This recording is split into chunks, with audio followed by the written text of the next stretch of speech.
Madam नाव सांगा। मी भावना मुंडे, राहणार औरंगाबाद। तुम्ही जे हॉस्पिटलमध्ये आहे आज, काय मॅटर आहे तुमचा? काल रात्रीच्या इन्सिडन्सपासून काल संध्याकाळी 5:30 वाजता जी घटना झाली त्याच्यामध्ये जे माझे सहकारी होते, मी काल कोर्टाच्या प्रीमासेसमध्ये माझ्या काही वैयक्तिक कामांसाठी गेलेले होते। तिथे माझ्या मदतीसाठी मी जे 2 जण ठेवलेले होते ते माझ्या गाडीजवळ उभा असताना तिथे एक व्यक्ती आला। त्यांना माझ्या जे सोबतचे माणसं आहेत त्यांना शिवीगाळ करू लागला।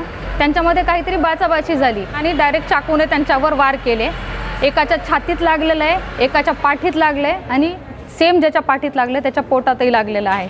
तुम्ही पोलीस कंप्लेंट वगैरे काही केली का? पोलीस कंप्लेंटसाठी FIR त्यांच्या स्टेटमेंटसाठी पोलीस आले होते, पण ज्याला सिव्हिअर लागलेला आहे चेस्टमध्ये तर त्याचं स्टेटमेंट घेतलं, पण त्याच्या आधीच त्याला ऑपरेशनसाठी घेऊन गेले आणि जेव्हा तो रिटर्न आला तेव्हा तो साईन करण्याच्या कंडिशनमध्ये नव्हता।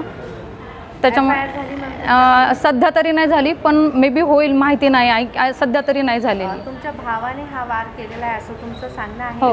तर फॅमिलीमध्ये काही मॅटर चालू? हां, फॅमिलीमध्ये आमच्या पार्टिशनचं थोडंसं डिस्प्यूट चालू होता आणि माझी मुलगी गेल्या 20-15 दिवसापासून त्यांच्या ताब्यात आहे।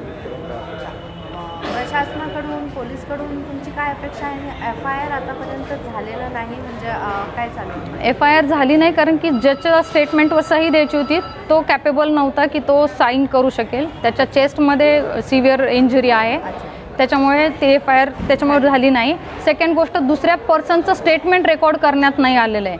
2 जणांवर हल्ला झालेला आहे, फक्त एकाच पर्सनचं स्टेटमेंट रेकॉर्ड केलं, दुसऱ्याचं रेकॉर्ड नाही केलेलं आहे।